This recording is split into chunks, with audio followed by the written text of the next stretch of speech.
दोस्तों आज हम एक्सप्लेन करने वाले हैं हाल ही में नवाजुद्दीन सिद्दीकी की मूवी रतू का राज को, जो कि एक मर्डर मिस्ट्री मूवी है। अब आप वीडियो को भी लाइक कर दीजिए। हम चलिए कहानी शुरू करते हैं। तो मूवी की शुरुआत में हमें दीपक नेगी नाम के एक पुलिस वाले को दिखाया जाता है, जो कि सपना देख रहा था और उसके सपने में हमें एक लड़की को दिखाया जाता है। इसी बीच उसे ऑफिसर नरेश डिमरी का कॉल आता है, जो उसे बताता है कि सेवधम स्कूल के वार्डन संगीता की मौत हो गई है। ये जानकर दीपक अपने कांस्टेबल के साथ संगीता के केस की इन्वेस्टिगेशन करने के लिए सेवधम स्कूल पहुंचता है, जहां इन्वेस्टिगेशन के दौरान हमें पता चलता है कि संगीता की बॉडी पर किसी भी तरह का निशान नहीं था और इस स्कूल में सारे बच्चे विजुअली इम्पेयर्ड थे। इसलिए डिमरी स्कूल के बाकी स्टाफ से पूछताछ करता है, जहां संगीता की असिस्टेंट हिमा पुलिस को बताती है कि संगीता यहाँ पिछले 6-7 सालों से काम कर रही थी और वो हर रोज सुबह 5 बजे उठ जाया करती थी। लेकिन जब वो आज 5:30 बजे नहीं उठी तो उसने उसे खिड़की से जाकर जगाया, लेकिन संगीता फिर भी नहीं उठी।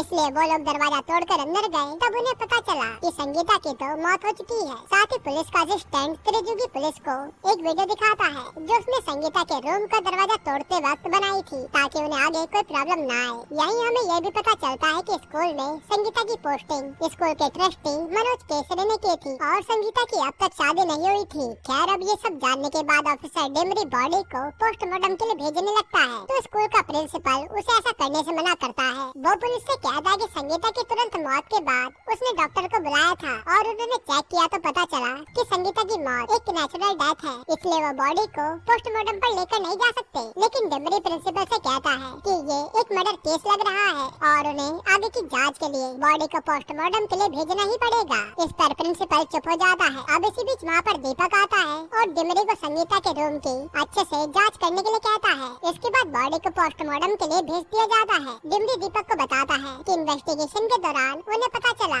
कि संगीता का मनोज केसरी के साथ चक्कर चल रहा था। साथ ही वो बताता है कि संगीता का फोन भी मिसिंग है। अब ये जानने के बाद दीपक को शक होता है कि जरूर संगीता का कंफर्म मर्डर ही हुआ है। इसलिए दीपक डिमरी को बुलाकर बॉडी को रिलीज करने के लिए कहता है, ताकि स्कूल वालों को उन पर शक न हो और उन्हें लगे कि वो तो सिर्फ फॉर्मेलिटी के लिए बॉडी का पोस्टमार्टम करने ले गए थे। जिसके बाद संगीता की बॉडी को स्कूल वालों को सौंप दिया जाता है। इसी बीच हमें ये भी पता चलता है कि दीपक पिछले 10 सालों से अपने घर नहीं गया था। दरअसल पास्ट में दीपक के साथ ऐसा कुछ हुआ था, जिससे दीपक ने अपने घर जाना ही छोड़ दिया था। इसी वजह से उसके मम्मी पापा बहुत परेशान थे। खैर अब इसके बाद दीपक अपने सभी टीम मेंबर्स को एक बार फिर से स्कूल में जाकर पूछताछ करने के लिए कहता है, जहाँ हिमा बताते हैं कि वार्डन काफी ज्यादा स्ट्रिक्ट थी और उसे प्यार मोहब्बत के नाम से नफरत थी। हिमा बताती है कि उसके स्कूल के रजत और रिया एक दूसरे से प्यार करते थे और जब ये बात संगीता को पता चली तो उसने रिया को स्कूल से निकाल दिया। साथ ही स्कूल का वॉचमैन उन्हें ये भी बताता है कि केसरी अक्सर रात को संगीता से मिलने आया करता था और सुबह 5 बजे वो वापस अपने घर चला जाता था। खैर अब इधर दीपक स्कूल के ट्रस्टी मनोज केसरी से पूछताछ करने आता है। वो मनोज केसरी से पूछता है कि उनका और संगीता का कैसा रिश्ता था। केसरी पुलिस से कहता है कि जैसे सबका होता है वैसा ही प्रोफेशनल। अभी सुनकर दीपक उसे गोल्ड ज्वेलरी की एक रसीद दिखाता है, जिसमें केसरी ने संगीता को 3,80,000 की गोल्ड ज्वेलरी गिफ्ट की थी। साथ ही दीपक उसे ये भी कहता है कि पोस्टमार्टम की रिपोर्ट के हिसाब से उसकी मौत अननेचुरल मौत है। ये बोलकर दीपक वहाँ से चले जाता है। अब इसके बाद डिमरी दीपक को वो वीडियो दिखाता है, जो उसे प्रिंसिपल के असिस्टेंट ने दी थी। और जब ये वीडियो देखते हैं तो इन्हें पता चलता है कि जब हेमा और त्रिजुगी दरवाजा तोड़कर संगीता के रूम में गए थे, तब संगीता का फोन टेबल पर ही था, लेकिन कैमरा दूसरी तरफ गया और मोबाइल गायब हो गया। अब ये देखकर दीपक समझ जाता है कि संगीता का मोबाइल छुपाया गया है और कोई तो है जो नहीं चाहता कि सच्चाई बाहर आए। खैर अब इसी बीच दीपक को अपनी खबरें से पता चलता है कि एक अशरफ जानी नाम का बिल्डर है, जो संगीता की मौत से काफी ज्यादा परेशान था और वो किसी आदमी से लड़ रहा था कि मुझे मेरे पैसे वापस चाहिए। अब ये बात जानने के बाद दीपक उस बिल्डर को पकड़ लेता है और थाने लाकर पूछताछ करता है, जिससे उन्हें पता चलता है कि संगीता ने उससे 20 लाख रुपए लिए थे। दरअसल बिल्डर सेवधम स्कूल को खरीदना चाहता था, लेकिन मनोज केसरी ने उस स्कूल को बेचने से मना कर दिया था। और जब ये बात संगीता को पता चली तो उसे संगीता ने कहा कि वो स्कूल को बेचने के लिए कन्विंस कर ही लेगी। और इस काम के लिए संगीता ने बिल्डर से 40 लाख रुपए मांगे थे, जिसके बाद बिल्डर ने 20 लाख रुपए उसे एडवांस दिए थे। और वो बिल्डर पुलिस को बताता है कि इस बात को 1 साल हो गया है और अब तक उसे वो जमीन नहीं मिली और संगीता ने भी उसका कॉल उठाना बंद कर दिया था। अब ये सुनने के बाद दीपक उसे कहता है, तो इसलिए तूने गुस्से में आकर संगीता को मार दिया है ना? लेकिन बिल्डर कहता है कि नहीं, मैंने संगीता को नहीं मारा, मुझे तो बस मेरे 20 लाख रुपए चाहिए थे। लेकिन दीपक को उसकी बात पर विश्वास नहीं होता, इसलिए वो उसे नहीं जाने देता। खैर अब अगले दिन दीपक दीपक आगे की इन्वेस्टिगेशन के लिए एक बार फिर स्कूल आता है और स्कूल की टीचर नताशा से आकर पूछताछ करता है, जहाँ नताशा बताती है कि रिया और रजत दोनों ही उसके लिए बहुत स्पेशल थे। रिया उसकी बेस्ट स्टूडेंट थी और वही रजत बहुत अच्छा कीबोर्ड प्ले करता था। खैर अब ये जानने के बाद दीपक रजत से आकर बात करता है और उससे रिया के बारे में पूछता है, तो रजत दीपक को बताता है कि रिया भले ही उससे दूर हो लेकिन वो खुश है कि रिया जिंदा है। उसने पहले अपने दोस्त को खो दिया है और अब वो रिया को खो नहीं सकता। ये सुनने के बाद दीपक रजत से उसकी दोस्त के बारे में पूछता है, लेकिन रजत दीपक को कुछ भी नहीं बताता और वहाँ से चले जाता है। जिसके बाद दीपक रात में डिमरी से मिलता है और उसे फिर से स्कूल वालों से पूछताछ करने के लिए कहता है। वो उसे कहता है कि पता करो कि क्या स्कूल में से कोई लड़की गायब हुई है या नहीं। जिसके बाद डिमरी अगले दिन स्कूल में आकर उस मिसिंग लड़की के बारे में पूछताछ करता है, जहाँ वॉचमैन उसे बताता है कि उस लड़की का नाम पायल चौधरी था। उन्हें नहीं पता कि वो लड़की कहाँ गई। उस लड़की के साथ बहुत गलत हुआ था। दरअसल प्रिंसिपल के पुराने असिस्टेंट गोविंद ने पायल के साथ जबरदस्ती करने की कोशिश की थी और जब वो ऐसा कर रहा था तब संगीता ने ही उसे देख लिया था और संगीता ने स्कूल का नाम बचाने के लिए उस असिस्टेंट को काम से निकाल दिया था। अब ये जानने के बाद डिमरी अपनी टीम से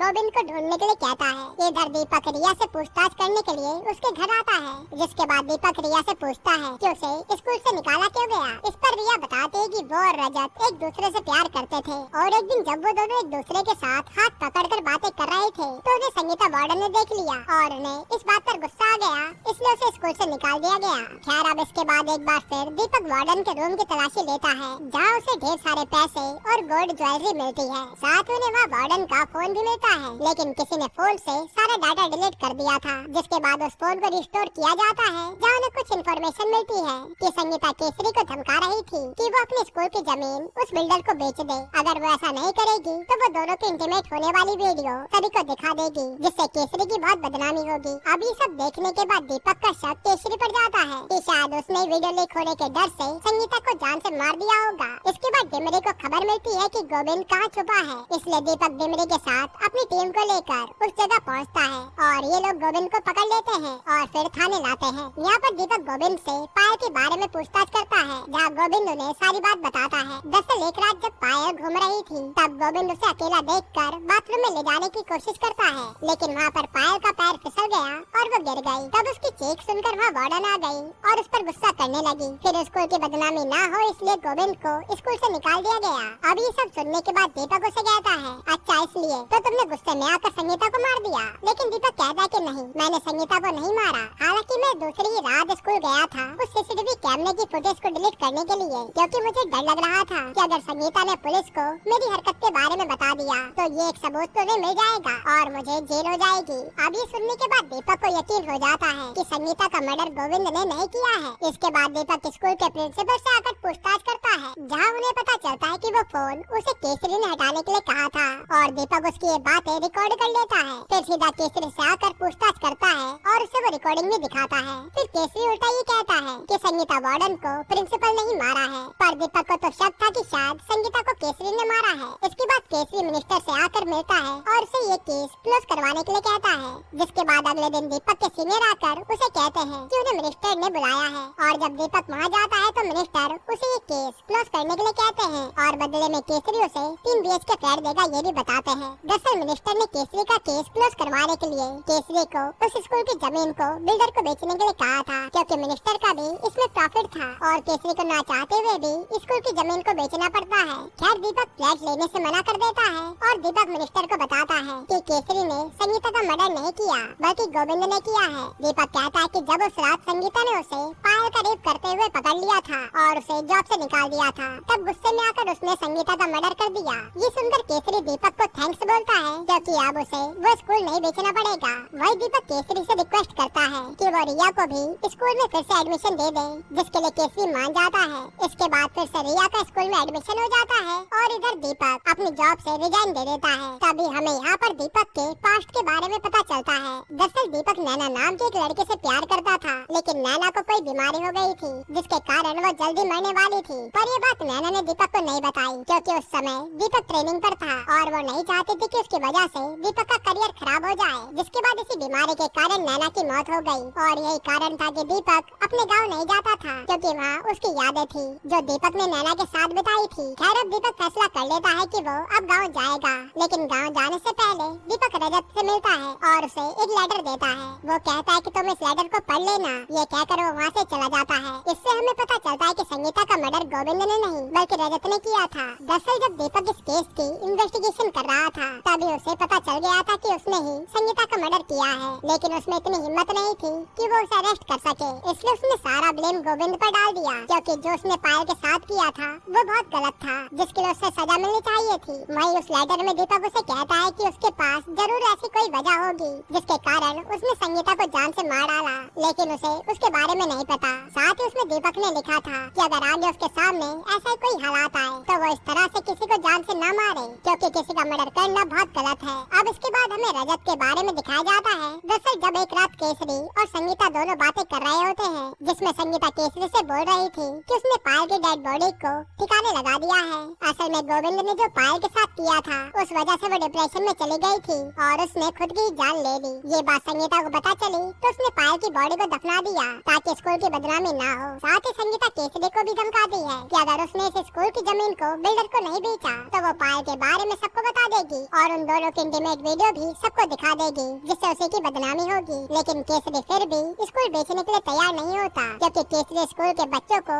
अपने बच्चे मानता था और वो स्कूल उसके दादा और पिता का सपना था। इसलिए केसरी संगीता की बात को मानने से मना कर देता है। इस पर संगीता कहते है कि वो नन्हे बच्चों के लिए अपना सब कुछ बर्बाद क्यों कर रहा है, क्योंकि अगर वो स्कूल बेचेगा तो उसे बहुत सारे पैसे मिलेंगे। पर केसरी नहीं मानता। तब संगीता उसे 48 घंटे का समय देती है कि अगर उसने 48 घंटे के अंदर इस स्कूल को नहीं बेचा तो वो सब कुछ सबको बता देगी। अब ये सारी बातें रजत सुन लेता है और उसे बहुत गुस्सा आता है। तब वो केसरी के जाने के बाद एक इंजेक्शन लेकर आता है जो कि खाली था और रजत उस इंजेक्शन को संगीता में इंजेक्ट कर देता है, जिसके कारण संगीता को एयर एम्बोलिज्म हो जाता है। यानी इंजेक्शन में जो हवा थी वो संगीता के नस के अंदर चली जाती है, जिसकी वजह से उसे हार्ट अटैक आता है और उसकी यही मौत हो जाती है। तब यहाँ हमें पता चलता है कि जब दीपक इस केस की इन्वेस्टिगेशन कर रहा था तब उसे वार्डन के रूम के बाहर एक इंजेक्शन मिला था। साथ ही दीपक ने संगीता की पोस्टमार्टम रिपोर्ट भी पढ़ी थी, तो डॉक्टर ने भी उसे बताया था कि ये एयर एम्बोलिज्म के कारण भी संगीता की डेथ हो सकती है। उसके बाद दीपक आकर स्कूल के डॉक्टर से पूछताछ करता है तो उसे पता चलता है कि अगर किसी की बॉडी में इंजेक्शन इंजेक्ट करते समय